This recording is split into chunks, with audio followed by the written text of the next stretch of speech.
Hi friends, welcome to Vineeta kitchen and blogs.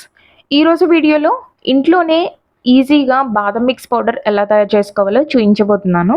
ఈ powder ఒకసారి తయారు చేసి పెట్టుకుంటే మనకి 3 మంత్స్ పాటు నిల్వ ఉంటుంది. ఈ పౌడర్తో బాదం పాలు, కుల్ఫీ ఇంట్లోనే ఈజీగా చేసుకోవచ్చు. దీన్ని తయారు చేసుకోవడానికి ముందుగా ప్యాన్లో 1/2 లీటర్ నీళ్లు తీసుకుని వేడి చేసుకోవాలి. ఇందులో 1 కప్పు బాదం పప్పు వేసుకోవాలి. మీరు ఏదైనా 1 కప్పు మెజర్మెంట్గా తీసుకోండి, దాంతోనే షుగర్ కూడా వేసుకోవాలి. ఇలా బాదం పప్పు వేసిన తర్వాత ఒక 2 మినిట్స్ ఇలా కలుపుతూ ఉండాలి. 2 మినిట్స్ తర్వాత స్టవ్ ఆఫ్ చేసేసుకొని వీటిని ఒక స్ట్రైనర్లోకి తీసుకోవాలి. ఇలా స్ట్రైనర్లోకి తీసిన తర్వాత ఇవి కొద్దిగా చల్లారిన తర్వాత దీని మీద ఉండే పొట్టును తీసేసుకోవాలి. ఆ తర్వాత స్టవ్ ఆన్ చేసి ప్యాన్ పెట్టుకొని ఇందులోనే 3 టేబుల్ స్పూన్స్ జీడిపప్పు వేసి వేయించుకోవాలి. జీడిపప్పు వేయడం వలన మనం చేసుకునే బాదం పాలకి, కుల్ఫీకి కానీ టేస్ట్ బాగుంటుంది. ఇవి కొద్దిగా వేగిన తర్వాత ఇందులో మనం ముందుగా తీసి పెట్టుకున్న బాదం పప్పును కూడా వేసి 3 to 4 మినిట్స్ లో ఫ్లేమ్లో వేయించుకోవాలి. ఇవి కూడా వేగిన తర్వాత ఒక 5 ఇలాచీ వేసి అంతా ఒకసారి కలిపి స్టవ్ ఆఫ్ చేసుకొని వీటిని పూర్తిగా చల్లారనివ్వాలి. మనకి ఇలా అయితే సౌండ్ రావాలన్నమాట. బాగా తడి లేకుండా వేయించి పక్కన పెట్టుకోవాలి.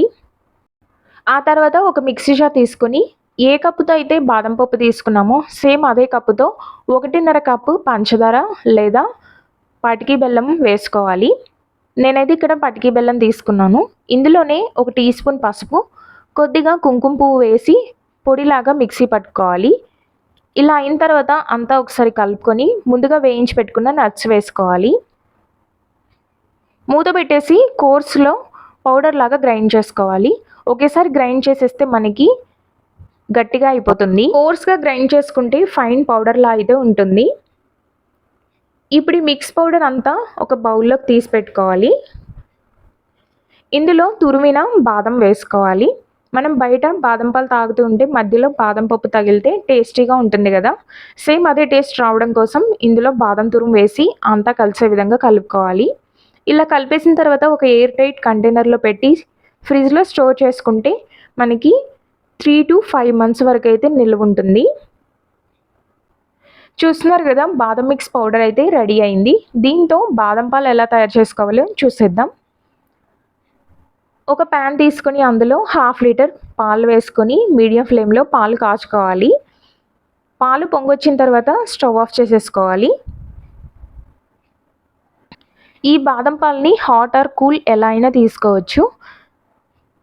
ఒక గ్లాస్ తీసుకొని అందులో 3 టీ స్పూన్స్ బాదం మిక్స్ పౌడర్ వేసుకొని కాచి పెట్టుకున్న పాలు వేసి అంతా కలిసే విధంగా కలుపుకోవాలి. మీరు గోరువెచ్చగా తాగడానికి ఇష్టపడితే ఇలా కలిపేసుకున్న తర్వాత తీసుకోవచ్చు. లేదు మీరు కూల్గా తాగాలి అనుకుంటే గోరువెచ్చగా అయిన తర్వాత ఫ్రిడ్జ్లో పెట్టుకుంటే కూల్గా అయ్యాక తీసుకోవచ్చు.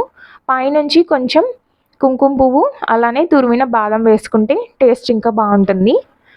కూల్గా తాగడానికి ఇలా ఏదన్నా ఒక గ్లాస్ జార్ తీసుకొని అందులో వేసేసి ఫ్రిడ్జ్లో పెట్టుకొని కూల్గా తీసుకోవచ్చు. అంతే అండి, బాదం మిక్స్ పౌడర్ ఇంట్లోనే ఎలా తయారు చేసుకోవాలో చూసాం కదా. మీరు కూడా ఇంట్లో ఒకసారి తప్పకుండా ట్రై చేయండి. ఈ బాదం మిక్స్ పౌడర్తో కుల్ఫీ ఎలా తయారు చేసుకోవాలో నెక్స్ట్ వీడియోస్లో చూపిస్తాను. బాదం మిక్స్ పౌడర్ బయట నుండి తీసుకొచ్చే పని లేకుండా ఇంట్లోనే ఈజీగా తయారు చేసుకోవచ్చు. మీరు కూడా ఒకసారి తప్పకుండా ట్రై చేయండి. ఈ రెసిపీ మీకు ఎలా అనిపించిందో కామెంట్ సెక్షన్లో షేర్ చేయండి. ఈ వీడియో మీకు నచ్చినట్లయితే లైక్ చేసి సబ్స్క్రైబ్ చేసుకొని ఆల్ ఆప్షన్ని యాక్టివేట్ చేసుకోండి. Thanks for watching.